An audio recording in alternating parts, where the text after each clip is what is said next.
नमस्कार साथियों, स्वागत है आपका अपने YouTube चैनल विजय एकेडमी में। आज हम लोग गणित के अंतर्गत प्रतिशत चैप्टर देखेंगे और प्रतिशत चैप्टर अंक गणित का वह चैप्टर है जिसके अंतर्गत लगभग 50% अंक गणित समाहित होती है।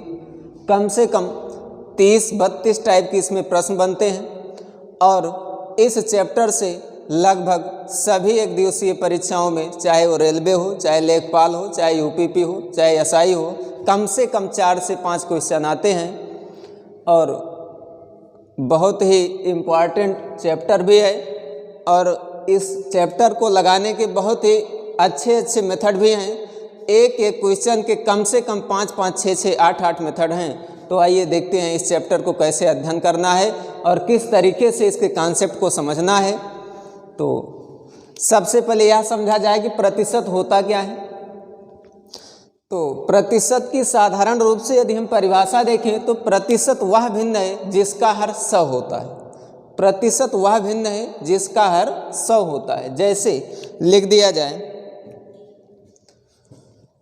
1/100। बात ध्यान से समझेंगे। प्रति मतलब बटा होता है, शत मतलब 100, इसीलिए इसकी परिभाषा होती है प्रतिशत वह भिन्न है जिसका हर 100 होता है। ठीक, अब हम कॉन्सेप्ट को समझेंगे। एक पॉइंट होगा आपका नोट का, किसी भी संख्या को प्रतिशत में बदलने के लिए 100 से गुणा किया जाता है। ठीक, इसको समझेंगे। प्रतिशत में बदलने के लिए 100 से गुणा किया जाता है। ये हमारा पहला पॉइंट है। ठीक, अब दूसरा पॉइंट इसी में होता है, प्रतिशत हटाने के लिए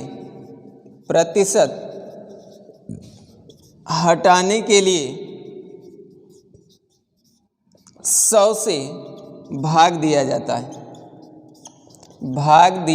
है। ये 2 पॉइंट हैं। प्रतिशत के बहुत ही महत्वपूर्ण पॉइंट हैं। नियम के अनुसार पहला होगा प्रतिशत में बदलने के लिए 100 से गुणा किया जाता है। दूसरा पॉइंट है हमारा प्रतिशत हटाने के लिए 100 से भाग दिया जाता है। ठीक, तो आइए पहले इस पर हम लोग एक्सपेरिमेंट कर लेते हैं, फिर उसके बाद आते हैं किस टाइप के क्वेश्चन बनते हैं। तो पहला पॉइंट है प्रतिशत में बदलने के लिए 100 से गुणा किया जाता है। जैसे लिख दिया जाए 1/25 और इसको कह दिया जाए प्रतिशत में बदलिए, तो 1/25 को प्रतिशत में बदलना है तो हमारा नियम है प्रतिशत में बदलने के लिए 100 से गुणा किया जाता है। इसलिए हम 1/25 में 100 से गुणा कर देंगे। अब हम ध्यान देंगे ऊपर वाली संख्या में नीचे वाली संख्या से भाग दिया जाता है। ये हमारा कैलकुलेशन का नियम है। ठीक, ऊपर वाली संख्या में नीचे वाली संख्या से भाग दिया जाता है। तो जब हम 100 में 25 से भाग देंगे तो ये होगा 25 × 4 100 होता है। यानी 1/25 को यदि हम प्रतिशत में बदलेंगे तो 4% हमारा उत्तर होगा। इस प्रकार से आप देख पा रहे हैं प्रतिशत में बदलने के लिए 100 से गुणा किया जाता है। तो 1/25 को जब हम प्रतिशत में बदलेंगे तो 100 से गुणा करेंगे और जब 100 से गुणा करेंगे तो 100 ऊपर है, 25 नीचे है, यानी 25 से भाग दिया जाएगा। इस प्रकार से 4% इसका उत्तर होगा। ठीक, आइए दूसरा पॉइंट देखते हैं। दूसरा पॉइंट है हमारा प्रतिशत हटाने के लिए 100 से भाग दिया जाता है। जैसे लिख दिया जाए 40% को साधारण भिन्न में बदलिए। 40% को साधारण भिन्न में बदलिए। आप ध्यान देंगे प्रतिशत चिन्ह हटाने पर 100 से भाग दिया जाता है, यानी हम 40% में 40 लिखेंगे और प्रतिशत जैसे ही हटाएंगे हमें तुरंत 100 से भाग देना होगा। 100 से भाग दिया जाता है तो 100 से हम भाग दे देंगे। ठीक, आप ध्यान देंगे ऊपर वाली संख्या के अंत में जितना जीरो हो और नीचे वाली संख्या के अंत में जितना जीरो हो, इसको ध्यान रखेंगे। लास्ट में शून्य होता है तो लास्ट में ऊपर जितना जीरो हो नीचे जितना जीरो हो आपस में कट जाता है। यानी 1 जीरो ऊपर है लास्ट में, 1 नीचे है, तो 1 जीरो से 1 जीरो कैंसिल हो जाएगा। अब हमारा बचेगा 4/10। आप ध्यान देंगे यदि ऊपर और नीचे दोनों संख्याएं किसी एक ही संख्या से पर्टिकुलर कटती हैं तो काट दिया जाता है। तो 4 भी एक सम संख्या है और 10 भी एक सम संख्या है, और सम संख्याएं सदैव 2 के पहाड़ा में आती हैं, इसलिए 4 भी 2 से कट जाएगा, 2 दूना 4 होता है, और 10 भी 2 से कटेगा, 2 पंचे 10 होगा। इस प्रकार से यदि हम 40% को साधारण भिन्न में बदलेंगे तो प्रतिशत हटाएंगे, और प्रतिशत हटाएंगे तो 100 से भाग दिया जाएगा, 100 से भाग देंगे तो एक शून्य से एक शून्य कट जाएगा, बचेगा 4/10, और 4 और 10 दोनों सम संख्याएं हैं, सम संख्या सदैव 2 से विभाजित होती है, तो 2 से 4 कट गया 2 बार गया, 2 से 10 कट गया 5 बार गया, इस प्रकार से इसका उत्तर 2/5 हो जाएगा। ठीक, तो उम्मीद है इतनी बात समझ में आई होगी।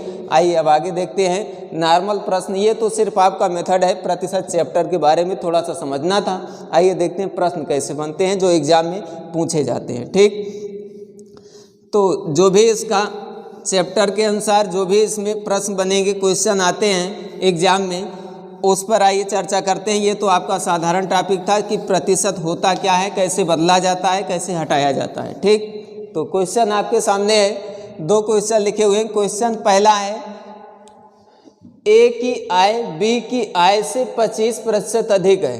क्वेश्चन है ए की आय बी की आय से 25% अधिक है, तो बी की आय ए की आय से कितना प्रतिशत कम है। ठीक, कॉन्सेप्ट समझेंगे। ए की आय जो है वो बी से 25% ज़्यादा है, तो बी की आय ए की आय से कितना प्रतिशत कम है, ये हमें ज्ञात करना है। ठीक, तो अब इसको कैलकुलेट करने का पहला मेथड देखते हैं। मेथड कई हैं, लेकिन आपको अधिकतम यहाँ पर 2 ही मेथड की चर्चा करेंगे, क्योंकि अधिक मेथड देखते हैं तो कन्फ्यूजन भी होती है और टाइम भी ज़्यादा लगता है, और देखते समय मन भी ये होता है कि छोड़िए अब देखने का विचार नहीं है। ठीक, तो ऐसा नहीं है, इसलिए हम 2 मेथड आपको इसमें दिखाएंगे, और दोनों ही मेथड आपको कन्फ्यूजन भी नहीं उत्पन्न करेंगे और समझ में भी आएगा। ठीक, पहला मेथड हमारा होगा फार्मूले से। ठीक, ध्यान देंगे, पहला मेथड होगा हमारा फार्मूला। तो फार्मूला होगा 100 गुणे x बटे में 100 प्लस माइनस x, ये हमारा फार्मूला होगा। ठीक, जहाँ x हमारा होगा दिया गया प्रतिशत, x होगा दिया गया प्रतिशत, x प्रतिशत का काम करेगा, और 100 जो होगा वो तो कांस्टेंट वैल्यू है, उस बदलेगी नहीं, x ही बदलता रहेगा। तो आइए देखते हैं पहले मेथड का कैलकुलेशन क्या होगा। अब ध्यान देंगे जो x होगा वो प्रश्न में दिया गया प्रतिशत होगा, ये ध्यान देंगे ये बात। तो यदि हम क्वेश्चन नंबर पहले की बात करें तो ए की आय बी की आय से 25% अधिक है, तो बी की आय ए की आय से कितना प्रतिशत कम है, ये हमें ज्ञात करना है। तो अब हम फार्मूले पर आएंगे, तो ये फार्मूला है 100 गुणे x, और x हमारा प्रश्न में दिया गया प्रतिशत होगा। तो आप देख रहे हैं कि क्वेश्चन में प्रतिशत के रूप में 25% दिया गया है, इसलिए x की वैल्यू यहाँ पर 25 होगी। तो अब यहाँ पर हो जाएगा 100 गुणा में 25। ठीक, अब आइए आगे देखते हैं। नीचे लिखा हुआ 100 प्लस माइनस x, तो 100 तो फिक्स है, अब 100 और x के बीच में प्लस भी है माइनस भी है, तो प्रयोग किसका करना है इसकी चर्चा की जाए। प्लस माइनस दोनों है। ठीक, तो प्लस का प्रयोग करना है या माइनस का प्रयोग करना है, ये हमारा प्रश्न खुद ही बताएगा। ठीक, तो यहाँ पर देखेंगे ए की आय बी की आय से 25% अधिक है। देखेंगे, ध्यान देंगे इसको, यहीं पर आपको दिया होगा प्रतिशत के रूप में अधिक या कम दिया गया होगा। तो जब अधिक दिया गया होगा प्लस का प्रयोग, और कम दिया गया होगा यहीं पर तो माइनस का प्रयोग। ठीक, इसको ध्यान देंगे, चिन्ह को प्रश्न के अनुसार प्रयोग करेंगे। तो यहाँ पर 25% अधिक है, इसलिए हम प्लस का प्रयोग करेंगे। जब यहीं पर कम होगा तो माइनस का प्रयोग करेंगे। तो प्रश्न के अनुसार यहाँ पर प्लस होगा और x की वैल्यू 25 है, तो यहाँ पर 25 लिख देंगे, तो हो जाएगा 100 गुणे 25 यानी 2500 हो जाएगा, अपन 100 प्लस 25 यानी 125 हो जाएगा। ठीक, अब ध्यान देंगे, यदि हम 125 से सिर्फ और सिर्फ 250 में भाग दें, 125 से सिर्फ 250 में भाग देंगे तो 2 बार जाएगा, 125 गुणे 2 250 होता है। अब हमारा एक शून्य बचा हुआ है, तो 2 और 1 शून्य बचा हुआ, जब दोनों का प्रयोग करेंगे तो इस प्रकार से हो जाएगा 20%। तो इस प्रकार से 100 गुणे 25 2500 होगा और 100 प्लस 25 125 होगा और 125 से जब हम सिर्फ 250 में भाग देंगे तो 2 बार जाएगा और एक शून्य बचा हुआ है। इस प्रकार से इस प्रश्न का उत्तर 20% प्राप्त होगा, 20%। तो ए की आय यदि बी की आय से 25% अधिक है तो बी की आय ए की आय से कितना प्रतिशत कम है, तो आप सीधे बताएंगे 20% कम है। ये हमारा पहला मेथड है और उत्तर आया 20%। आइए अब देखते हैं दूसरा मेथड। तो पहला मेथड ध्यान देंगे हमारा ट्रिक से है, फार्मूला याद करना पड़ेगा आपको और फार्मूले में बहुत कुछ खास नहीं है, सिर्फ और सिर्फ x हमारा अलग से एक वैल्यू है और x की वैल्यू क्या होगी ये प्रश्न में दिया गया, जो प्रतिशत होगा वही x का काम करेगा और x की वैल्यू को यहाँ पर भी पुट करते समय ध्यान देना है, नीचे प्लस और माइनस है तो प्लस का प्रयोग करना है या माइनस का प्रयोग करना है, ये प्रश्न तुरंत बताएगा। ठीक, यहाँ पर यदि अधिक शब्द लगा होगा प्लस का प्रयोग, यहीं पर यदि कम शब्द लगा होगा तो माइनस का प्रयोग करना है। अब आइए देखते हैं दूसरा मेथड इसी प्रश्न का। पहले ही प्रश्न का दूसरा मेथड देखते हैं। इसके लिए हमने कुछ कॉन्सेप्ट लिखा है जिसकी चर्चा अभी नहीं किए हैं हम, लेकिन अब आप इस पर ध्यान देंगे। आइए इस पर चर्चा करते हैं। कुछ वैल्यू लिखी गई है और इन वैल्यू को आपको याद करना पड़ेगा। याद भी करने में आपको बहुत कुछ रटना नहीं है। ये जो भी वैल्यू लिखी गई है 1/1 100%, 1/2 50%, 1/3 33.33%, 1/4 25%, 1/5 20%। हमने अभी आपको थोड़ी देर पहले बताया किसी भी संख्या को प्रतिशत में बदलने के लिए 100 से गुणा किया जाता है। तो इस प्रकार से आप देख रहे हैं जो भी वैल्यू लिखी गई है सब प्रतिशत में है। जितनी भी वैल्यू आपको दिखाई दे रही है सब प्रतिशत में ही है। तो जब ये प्रतिशत में है तो निश्चित रूप से इसमें 100 से गुणा किया गया होगा, क्योंकि जब कोई भी संख्या प्रतिशत में लिखी होगी तो उसमें 100 से गुणा किया गया होगा, तभी वो प्रतिशत में बदली होगी। ठीक, तो वैल्यू को याद नहीं करना है, जो भी यहाँ पर भिन्न लिखी गई है सब में 100 से गुणा किया हो गया तभी ये प्रतिशत में बदली है। आइए अब देखते हैं दूसरे मेथड पर। तो ए की आय बी की आय से 25% अधिक है। तो सबसे पहले कॉन्सेप्ट समझेंगे। यहाँ पर जो भी प्रतिशत दिया गया होगा पहले इसको हम ढूंढेंगे इधर इस वैल्यू में कहाँ पर लिखा गया है। तो आप देखेंगे यहाँ पर 25% ये दिया गया है, 25% है। ठीक, अब यहाँ पर देखेंगे यदि ए की आय बी की आय से 25% अधिक है, तो जब अधिक होगी तो ध्यान देंगे जो भी प्रतिशत दिया गया है पहले उसको यहाँ पर ढूंढा जाएगा। तो 25% यदि मिल गया हमें तो हम यहाँ देखेंगे कि अधिक है या कम है। तो जब अधिक होगा तो हम आगे जाएंगे और कम होगा तो पीछे जाएंगे। ठीक, ये हमारा कॉन्सेप्ट है अपना। अधिक होगा तो हम आगे जाएंगे और कम होगा तो पीछे जाएंगे। तो आप देख पा रहे हैं 25% अधिक है, तो 25% जब मिल गया तो अधिक है तो हम आगे जाएंगे। इस प्रकार से 25% यदि अधिक है तो आगे जाएंगे, तो आगे हमें 20% दिखाई दे रहा है। तो इस प्रश्न का उत्तर हो जाएगा 20%। ठीक, उम्मीद है बात समझ में आई होगी। फिर से समझ लेंगे। सबसे पहले प्रश्न में दिए गए वैल्यू यानी प्रतिशत को ढूंढेंगे और प्रतिशत को उठाकर यहाँ वैल्यू में देखेंगे, वो जहाँ भी मिलेगा उस पर पहुँचेंगे। अब यहाँ पर यदि अधिक शब्द लगा हुआ है तो आगे जाना है और कम शब्द लगा होगा तो पीछे जाना है, बस हमारा तुरंत उत्तर हो जाएगा। ठीक, इस प्रकार से आप यहाँ पर 25% देख लिए, 25% वृद्धि बराबर 20% कमी हो गई। ठीक, आइए दूसरा प्रश्न देखते हैं। तो क्वेश्चन नंबर दूसरा देखते हैं। पहला मेथड हमारा फार्मूला होगा, दूसरा मेथड कॉन्सेप्ट होगा। तो फार्मूले में हमने आपको पहले ही बता दिया यक्स हमारा दिया गया प्रतिशत होगा। तो यहाँ पर फिर देखते हैं दूसरे प्रश्न पर चलते हैं। 100 गुणे क्वेश्चन नंबर सेकेंड 100 गुणे यक्स और यक्स की वैल्यू यहाँ पर देखेंगे तो यक्स का मान दिया गया 10%। तो ऊपर तो हमारा 100 गुणे यक्स होता है तो यक्स का मान सीधे सीधे 10 हो गया। अब नीचे होता है 100 प्लस माइनस यक्स, तो 100। अब कंडीशन है प्लस और माइनस में किसका प्रयोग किया जाए, इसके लिए हम यहाँ पहुँचेंगे। यदि अधिक शब्द लगा होता है तो प्लस का प्रयोग और कम शब्द लगा होता है तो माइनस का प्रयोग। तो आप देख पा रहे हैं कि प्रश्न में कम शब्द लगा हुआ है, इसलिए यहाँ पर हम माइनस का प्रयोग करेंगे। तो ये हो जाएगा 100 माइनस यक्स और यक्स की वैल्यू हमारी होगी 10। इस प्रकार से 100 गुणे 10 होगा 1000 और नीचे हो जाएगा 100 माइनस 10 यानी 90। तो हमने अभी आपको बताया ऊपर और नीचे लास्ट में जो भी जीरो कॉमन होगा वो कट जाएगा। तो ऊपर और नीचे में सिर्फ एक ही जीरो कॉमन है, तो एक जीरो कट गया। अब ये बच गया 100 बटे में 9, और 9 से जब हम 100 में भाग देंगे तो ये हो जाएगा 11 गुणे 9 होता है 99। 11 गुणे 9 99, ठीक। तो ये 100 में 11 9 99 हो गया, तो बचा हमारा कितना, 1। तो कॉन्सेप्ट समझेंगे, जितना बचता है उसे ऊपर लिखते हैं। तो 100 में 99 निकल गया, बचा 1, तो 1 को ऊपर लिख दिए और जिससे भाग दिया जाता है उसे नीचे लिखा जाता है, ठीक। कॉन्सेप्ट फिर से समझ लेंगे। 100 में हम 9 से भाग देंगे, 11 9 99 हो गया। तो जब ये 99 हो गया तो एक बच गया, जो बच गया ऊपर और जिससे भाग दिया गया नीचे, तो 9 से भाग दिया गया, उसको नीचे लिख दिए। इस प्रकार से 11 से 1/9% इसका उत्तर हो गया। तो आइए दूसरे प्रश्न का दूसरा मेथड देखते हैं, ठीक। कॉन्सेप्ट से दूसरे प्रश्न का दूसरा मेथड कॉन्सेप्ट से देखेंगे। तो आप ध्यान देंगे 10%। सबसे पहले हमने आपको बताया कॉन्सेप्ट से यदि प्रश्न को हल करेंगे तो प्रश्न में दी गए वैल्यू को सबसे पहले हम इधर चेक करेंगे कहाँ पर वह वैल्यू दिखाई दे रही है।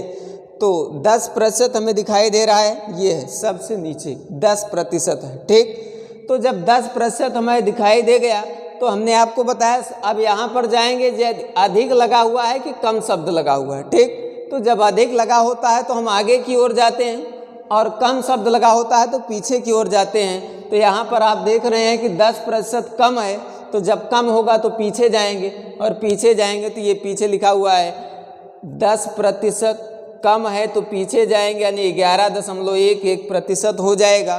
तो इसी 11.11% को ही 11 से 1/9% भी लिखा जाता है। तो ये इस प्रकार से आप देख पा रहे हैं 11.11% को ही 11 से 1/9% भी लिखा जाता है। तो इस प्रश्न का उत्तर होगा 11.11% या फिर 11 से 1/9%। जो भी विकल्प में होगा उसी के अनुसार हम विकल्प को चयन करेंगे, ठीक। तो आइए अगला प्रश्न देखते हैं, अगला क्वेश्चन देखते हैं। क्वेश्चन आपके सामने है, चावल के मूल्य में 25% की वृद्धि हो गई तो चावल की खपत को कितने प्रतिशत कम कर दिया जाए ताकि खर्च पर कोई प्रभाव ना पड़े। ध्यान देंगे, चावल का मूल्य 25% बढ़ गया है तो हम कितना कम खाएं जिससे हमारा जो खर्च है जितना पहले होता था उतना अभी भी होना चाहिए, हमारा खर्च बढ़ना नहीं चाहिए, क्योंकि लॉकडाउन चल रहा है, समझ ही रहे हैं, ठीक। पैसे की बहुत समस्या है ना। तो चावल के मूल्य में 25% की वृद्धि हो गई तो खपत को कितना कम कर दिया जाए, यानी कितना कम खाया जाए कि जितना पैसा पहले खर्चा होता था उतना अभी भी खर्चा होना चाहिए। तो क्वेश्चन की भाषा बदल गई लेकिन हमारा मेथड नहीं बदलेगा, इस बात को हम ध्यान रखेंगे, ठीक। तो पहला मेथड हमारा ट्रिक होगा, दूसरा मेथड हमारा कॉन्सेप्ट होगा, ठीक। तो 100 गुणे x बटे में 100 प्लस माइनस x होगा। तो 100 गुणे x और x हमारा प्रश्न में दिया गया प्रतिशत होगा। इस प्रकार से आप देख पा रहे हैं कि प्रश्न में जो प्रतिशत दिया गया है उसकी वैल्यू 25 है, ठीक। तो x का मान हो गया 25 अपन, ध्यान देंगे 100 गुणे x हमारा प्रश्न में दिया गया प्रतिशत होगा, तो प्रतिशत की वैल्यू प्रश्न के अनुसार 25 है। अब नीचे आएंगे तो 100 प्लस माइनस x है, तो हमने आपको बताया प्लस का प्रयोग करना है कि माइनस का प्रयोग करना है, ये हमें प्रश्न खुद ही बताएगा, ठीक। तो यहाँ पर आप देख रहे हैं 25% वृद्धि है, तो जब भी वृद्धि शब्द लगा होगा या अधिक शब्द लगा होगा हम प्लस का प्रयोग करेंगे, और कमी शब्द लगा होगा माइनस का प्रयोग करेंगे, ठीक। तो इस प्रकार से वृद्धि है तो प्लस का प्रयोग, तो प्लस का 25 हो जाएगा। फिर वहीं पहुँचेंगे, 100 गुणे 25 होगा 2500, और 2500 यहाँ पर 100 प्लस 25 125 होगा, ठीक। तो आइए देखते हैं, भाग देना है। आपकी बार थोड़ा सा छोटा छोटा काटते हैं क्योंकि पहले वाले क्वेश्चन में थोड़ा सा बड़ा भाग हो गया था। जैसे यहीं पर काट दिए थे 125 गुणे 2 होता है 250, 125 गुणे 2 250 हो गया, 1 शून्य बचा हुआ है, इस प्रकार से ये हो गया 20%, ठीक। तो 125 गुणे 2 250, 0 बचा हुआ था, इस प्रकार से इस प्रश्न का उत्तर हो गया 20%, ठीक। तो चावल के मूल्य में 25% की वृद्धि हो गई, मूल्य 25% बढ़ गया तो 20% हम कम खाएंगे तो खर्चा हमारा नहीं बढ़ेगा, इस बात को ध्यान रखेंगे, ठीक। ये फार्मूला हो गया।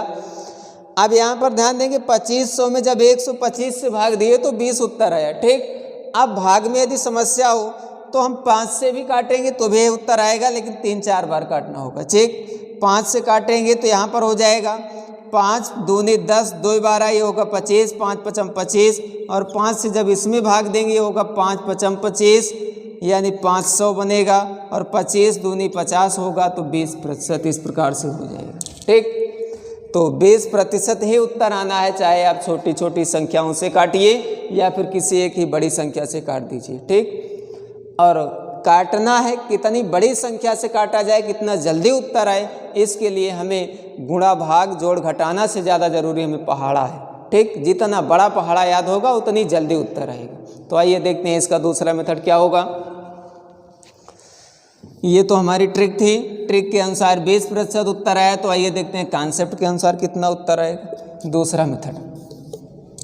ठीक, तो हमने आपको दूसरे मेथड में बताया, सबसे पहले हम वैल्यू जो दी गई है प्रश्न में उसका चयन करेंगे इधर कॉन्सेप्ट से। ठीक, तो 25%, तो 25% ये में दिखाई दे रहा है 1/4 की वैल्यू है।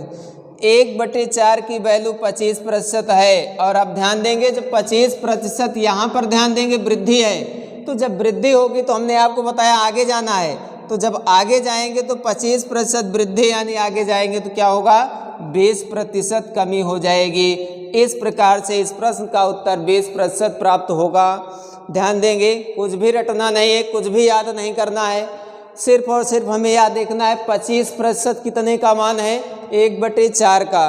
तो 25% जब वृद्धि होगी तो वृद्धि होने पर आगे जाना है, तो 1/4 आगे जाएंगे 1/5 मिलेगा, तो 25% आगे जाएंगे तो 20% हो जाएगा। ठीक, 1/4 वृद्धि है तो आगे जाएंगे 1/5, तो 1/4 के आगे जाएंगे 1/5 का मान 20% होगा। इस प्रकार से इस प्रश्न का उत्तर 20% प्राप्त होगा। ठीक, आइए अगला प्रश्न देखते हैं। पहला मेथड ट्रिक होगा, दूसरा मेथड हमारा कॉन्सेप्ट होगा। मेथड बहुत हैं, अभी 3-4 मेथड और हैं, लेकिन ना तो अधिक मेथड का प्रयोग करेंगे तो समय भी बचेगा, कंफ्यूजन भी नहीं होगी, इसीलिए हम अगला मेथड नहीं प्रयोग कर रहे हैं। नहीं तो मेथड अभी हमारे पास 4-5 और हैं। तो कंफ्यूजन से बचिए, कॉन्सेप्ट को समझिए, तुरंत उत्तर लीजिए, और जल्दी उत्तर आएगा जल्दी विकल्प का चयन कीजिए, जल्दी नौकरी लीजिए, हमारा ये उद्देश्य रहेगा। और पढ़ते समय हमें ये भी ध्यान देना है, यदि वीडियो अच्छा लग रहा हो, मेथड अच्छी लग रही हो, तो वीडियो को लाइक कीजिए, शेयर कीजिए, सब्सक्राइब कीजिए, और दोस्तों को भी सलाह देते रहिए कि हमारे चैनल से जुड़ें। ठीक, चलिए अगला क्वेश्चन देखते हैं। क्वेश्चन है, आयत की लंबाई को 20% बढ़ा दिया गया, तो उसकी चौड़ाई को कितने प्रतिशत कम कर दिया जाए जिससे उसके क्षेत्रफल पर कोई प्रभाव न पड़े, यानी क्षेत्रफल अपरिवर्तित रहे। ठीक, बात समझेंगे। आयत की लंबाई को 20% बढ़ाया गया, तो उसकी चौड़ाई को कितना कम किया जाए जिससे उसका जो क्षेत्रफल है वो उतना ही रहे जितना पहले था, अपरिवर्तित रहे। ठीक, अपरिवर्तित रहे। आयत की लंबाई 20% बढ़ाई गई, चौड़ाई कितना कम किया जाए जिससे उसका क्षेत्रफल अपरिवर्तित रहे। तो आइए देखते हैं कितना कम किया जाएगा। पहला मेथड हमारा ट्रिक होगा, और ट्रिक होगी 100 गुणे x बटे में 100 प्लस माइनस x, 100 गुणे x बटे में 100 प्लस माइनस x, और x हमारा दिया गया प्रतिशत होगा, यह बात भी ध्यान रखना है। ठीक, x हमारा प्रश्न में दिया गया प्रतिशत होगा, तो ये हो जाएगा 100 गुना में x, और x की वैल्यू आप देख पा रहे हैं यहाँ पर प्रश्न में x की वैल्यू 20% है। तो x की वैल्यू जब 20% है तो 100 गुणे 20 हो जाएगा। ठीक, अब नीचे आएंगे 100 प्लस माइनस x है, इस बात को ध्यान रखेंगे। 100 प्लस माइनस x है तो प्लस का प्रयोग करना है या माइनस का प्रयोग करना है, ये प्रश्न खुद ही बताएगा। ठीक, तो वृद्धि होगी, बढ़ा होगा या फिर अधिक शब्द लगा होगा तो हमें प्लस का प्रयोग करना है, इस बात को ध्यान रखना है। तो 20% बढ़ा दिया गया तो बढ़ाया गया, जब भी बढ़ा शब्द लगा होगा, वृद्धि शब्द लगी होगी, अधिक शब्द लगा होगा, प्लस का प्रयोग करना है। इस प्रकार से यहाँ पर हो जाएगा 100 प्लस x, और x की वैल्यू होगी 20, तो हो जाएगा 20 गुणे 100 यानी 2000, 20 गुणे 100 यानी 2000, और 100 प्लस 20 यानी 120। तो अभी हमने आपको बताया, सबसे पहले हमें यह ध्यान देना है कि अंश और हर यानी ऊपर और नीचे की संख्या में जितना जीरो एट लीस्ट कॉमन होगा सबसे अंत में, वो आपस में कट जाएगा। तो 2000 का लास्ट वाला शून्य और 120 का लास्ट वाला शून्य आपस में कट जाएगा। इस प्रकार से जब एक शून्य ऊपर और नीचे कट जाएंगे तो ये हमारा बचेगा 200/12, 200/12 हो जाएगा। अब 12 से जब हम 200 में भाग देंगे तो 12 दूनी 24 तो जाएगा नहीं, 12 एक कम 12 होगा, 12 8 20 ये होगा 80। तो 80 में जब हम 12 से भाग देंगे 12 छंग 72 हो जाएगा, 72 हुआ। 80 से 72 कम हुआ, फिर 8 बच गया। तो जब 8 बच गया तो 8 में 12 से भाग जाएगा नहीं, तो 8 में जब 12 से भाग नहीं जाएगा तो हम दशमलव लगाएंगे। तो यहाँ पर जो भी 8 बचा हुआ है उसके आगे हम 0 बढ़ा सकते हैं। तो 8 के आगे जब शून्य बढ़ाएंगे तो पुनः ये 80 में बदलेगा, और 80 में जब हम 12 से भाग देंगे तो 12 छंग 72 फिर हो जाएगा। ठीक, तो जब 80 में 12 छंग 72 हो गया तो फिर यहाँ पर 8 बच गया, तो दशमलव लगा हुआ है, तो जो भी 8 बचा हुआ उसमें हम फिर शून्य बढ़ाएंगे, यानी वह फिर 80 में बदल जाएगा। इस प्रकार से इस 80 में हम जितनी बार 12 से भाग देंगे ऐसे 66% आता रहेगा। इस प्रकार से 16.66% इस प्रश्न का उत्तर होगा। बात समझ लीजिए। 200 में जब हम 12 से भाग देंगे तो 12 एक कम 12, 12 8 20 ये होगा 80, और 80 में जब हम 12 से भाग देंगे 12 छंग 72, 8 बच गया। 8 में 12 का भाग जाएगा नहीं, तो दशमलव लगाएंगे, तो दशमलव लगाएंगे तो जो भी 8 था उसके आगे शून्य बढ़ाएंगे, तो शून्य बढ़ाएंगे 8 80 में बदल जाएगा, और 80 में जब हम 12 से भाग देंगे 12 छंग 72 होगा, हर बार 8 बचता रहेगा और ऐसे भाग देते रहेंगे। इस प्रकार से इस प्रश्न का उत्तर 16.66 प्राप्त होगा। तो आइए इसका दूसरा मेथड देखते हैं कॉन्सेप्ट से। ध्यान देंगे, सबसे पहले हम प्रश्न में दी गए वैल्यू का चयन अपने कॉन्सेप्ट से करेंगे। तो प्रश्न में हमें वैल्यू दिखाई दे रहे 20%, तो 20% हमें दिखाई दे रहा है 1/5 का मान है। 20% 1/5 का मान है, तो सबसे पहले हम 20% लिख लेंगे। अब यहाँ पर देखेंगे वृद्धि है कि कमी, तो वृद्धि है इसलिए हम प्लस लगा दिए। ठीक, कमी होगी यहीं पर हम माइनस लगाएंगे, इसको ध्यान रखेंगे। ठीक, ये क्यों लगा रहे हैं, वृद्धि कमी का प्रदर्शन कर रहा है। ठीक, तो 20% जब बढ़ा हुआ है तो 20% वृद्धि है। अब वृद्धि है तो हम अभी हमने आपको बताया जब वृद्धि होगी आगे की ओर जाना है, तो 20% वृद्धि है तो 1/5 आगे जाएंगे 1/6, तो 20% के आगे 16.66% है, इसलिए इस प्रश्न का उत्तर होगा 16.66%। अब यहाँ पर ध्यान देंगे, कॉन्सेप्ट से लगाएंगे तो दी गए वैल्यू का चयन करेंगे, और वैल्यू जब मिल जाएगी वृद्धि होगी यानी बढ़ाया गया होगा तो आगे जाना है, और घटाया गया होगा तो पीछे जाना है। इसको हम बार बार कह रहे हैं, इसको ध्यान रखना होगा। अगली बात, 16.66% लिखा हुआ है, लेकिन यहाँ पर अभी आपने देखा था लिखा हुआ था 200/12, जिसका मान 16.66% आया था। ठीक, 200/12 जिसका मान 16.66% आया था, तो यहीं पर इस वैल्यू जो भी यहाँ पर 16.66 है इसका विकल्प भी बदल सकता है, तो इसको भी ध्यान रखेंगे। इसी को हम लिख सकते हैं 16 सही 2/3%, तो विकल्प है 16 सही 2/3% है, तो यह भी सही है। अब ये क्यों 16 सही 2/3% होगा, इसके लिए हम यहाँ पर चयन कर लेंगे। ठीक, समझ लीजिए यहाँ पर। अब जब हम 200 में 12 से भाग देते हैं तो 12 एक कम 12 भी आपने देखा 8 बच गया, 8 यहाँ पहुँचा 80 बनाया, तो ये 80 में जब 12 से भाग दिए 12 छंग 72 हो गया। अब ये बच गया हमारा 8। तो अभी हमने आपको इसके पहले वाले प्रश्न में बताया जो बच जाता है ऊपर लिखा जाता है, तो हमारा 8 बचा हुआ है तो 8 ऊपर लिख दिए। जिससे भाग दिया जाता है उसे नीचे लिखते हैं, तो 12 से भाग दिया जा रहा है 12 नीचे लिखा जाएगा। अब 8 और 12 दोनों आपस में 4 से कट जाएंगे, 4 दूना के 8, 4 तियाँ 12, यानी 16 सही 2/3% भी लिख सकते हैं। तो जैसा विकल्प होगा वैसे हमें उत्तर लगाना है, ये विकल्प बताएगा। ठीक, तो आज की क्लास यहीं तक। आपको अगले वीडियो में फिर मिलते हैं ऐसे ही धमाकेदार मेथड और धमाकेदार क्वेश्चन लेकर, जो कि लगभग सभी एग्जाम में आपको देखने को मिलेंगे, और इससे बढ़िया मेथड आप नहीं पाएंगे। बस वैल्यू देखिए, उत्तर का चयन कीजिए, वैल्यू देखिए, उत्तर का चयन कीजिए, तुरंत वैल्यू तुरंत उत्तर। ठीक, लेकिन आप लोग थोड़ा सा ईमानदारी बरतिए, क्योंकि इस लॉकडाउन में जिस प्रकार से हम जितनी मेहनत करके वीडियो बना रहे हैं, किसी प्रकार से पुलिस से बचकर पहुंचते हैं और आप लोग क्वेश्चन देखते हो उसके बाद वीडियो को स्किप कर देते हो। तो ऐसा ना कीजिए, ईमानदारी बरतिए, वीडियो लाइक कीजिए, शेयर कीजिए और सब्सक्राइब कीजिए। धन्यवाद।